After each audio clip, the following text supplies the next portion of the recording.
بسم اللہ الرحمن الرحیم۔ مجھے بڑی حیرانگی ہوتی ہے ان لوگوں پر جو یہ منہ اٹھا کر بات کر دیتے ہیں کہ تیری ماں نے تیری یہی تربیت کی ہے۔ مجھے بتائیں کون سی ماں یہ کہتی ہے کہ پتر تو جھوٹ بولنا ہے؟ کون سی ماں یہ کہتی ہے کہ بیٹا تو نے نماز نہیں پڑھنی؟ وہ کہہ کے تو وہ کھپ جاتی ہیں۔ تو ہمیں اس بات پر غور کرنا چاہیے کہ اٹیک والدین پر نہیں کر دینا چاہیے۔ ہاں کچھ پیرنٹس ایسے ہیں کہ جو دین کی تعلیم سکھاتے نہیں ہیں، وہ ذمہ دار ہیں اور وہ کل بروز قیامت ان سے پوچھا بھی جائے گا۔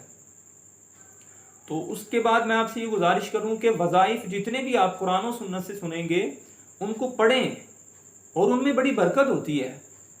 لیکن میں آپ کو بات بتا دوں کہ ہم نا پزل ہو جاتے ہیں۔ پزل نہیں ہونا، جتنا آپ کا یقین ہوگا نا اللہ رب العالمین اس کو اتنی جلدی قبول فرما لے گا، وہ معاملہ اتنی جلدی اچھا ہو جائے گا۔ آپ مجھے بتائیں حضرت موسیٰ علیہ السلام پتا تھا میرا رب میرے ساتھ ہے، اس نے کہا اندر داخل ہو جاؤ کچھ بھی نہیں ہوگا، وہ داخل ہو گئے اس یقین کے ساتھ کہ میرا رب میرے ساتھ ہے مجھے کچھ نہیں ہوگا، تو ان کو کچھ بھی نہیں ہوا۔ آگ کا کام جلانا ہے آپ دیکھیں، لیکن حضرت ابراہیم علیہ السلام کو یقین تھا کہ میرا رب میرے ساتھ ہے، یہ کچھ بھی نہیں کر سکتی، تو آپ آگ میں داخل ہو گئے اور صحیح سلامت باہر آ گئے۔ تو آپ سے گزارش کروں گا جو بھی آپ نے وظائف پڑھنے ہیں یقین ہونا چاہیے کہ میرا رب یہ جو میں کلمات پڑھ رہا ہوں، جو میں کلمات پڑھ رہی ہوں، ان کے عوض میرے بچے کو اللہ شفا ضرور عطا فرمائے گا، اللہ ضرور اس کو فرما بردار، اللہ اس کو ضرور دین کی طرف لائے گا۔ اور مالک سے دعا کریں یا اللہ میں نے غلطی کی، ہم سے خطا ہوئی کہ ہم نے دنیا کو ترجیح دی دین پر، یا اللہ ہمیں معاف فرما، اب ہمارے بیٹے کو ہدایت عطا فرما دے۔ ایسا نہیں ہے کہ کئی لوگ آپ کو ملیں گے ہون نہیں صحیح ہو سکتا، اے نہیں صحیح ہو سکتا، ایدے کو کچھ بھی نہیں ہونا، اینے پڑھ لیا نمازاں جنیاں پڑھنیاں تھی ہون نہیں پڑھ سکتا، ایسا نہیں ہے۔ آپ تاریخ اٹھا کے دیکھیں بے شمار واقعات ایسے ہیں کہ جو وقت کے ولی بن گئے ہیں، شرابی تھے وقت کے ولی بن گئے ہیں، چور تھا وقت کا ولی بن گیا ہے، لوگوں کا مال لوٹا کرتے تھے وقت کا۔ سود کے متعلق میں آپ کو بتا رہا ہوں اللہ رب العالمین اور اس کے رسول صلی اللہ علیہ وسلم نے اعلان جنگ کیا ہے سود کھانے والے کے خلاف، لیکن اگر اللہ ہدایت دینے پر آ جائے تو وہ وقت کا ولی بھی بن جاتا ہے۔ اور اللہ فرماتا ہے واللہ یہدی من یشاء الی صراط مستقیم، اللہ رب العالمین جس کو چاہتا ہے ہدایت عطا فرماتا ہے سیدھے راستے کی طرف۔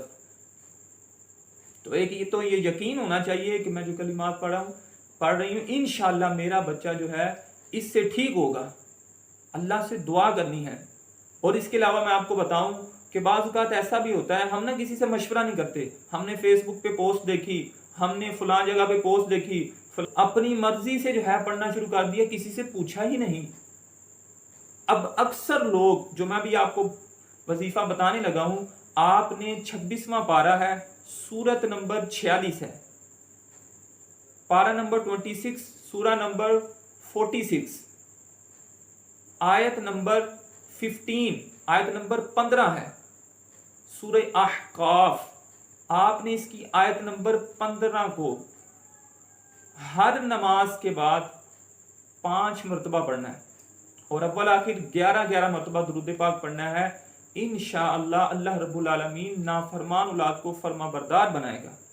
اور جو میں آپ کو بتانے لگا ہوں کہ اکثر یہاں پر غلطی کیا ہوتی ہے کہ آپ کو عرض یہ کیا جا رہا ہے کہ آیت نمبر 15 پڑھنی ہے، لیکن ہم کرتے ہیں کیا ہے کہ قرآن جب کھولتے ہیں نا تو وہاں پر آیت نمبر 15 جہاں پر لکھا ہوتا ہے ہم وہاں سے آگے سے سٹارٹ کرتے ہیں، حالانکہ وہاں سے تو اب آیت نمبر 16 شروع ہو رہی ہے، آیت نمبر تو پیچھے 15 کمپلیٹ ہو گئی ہے۔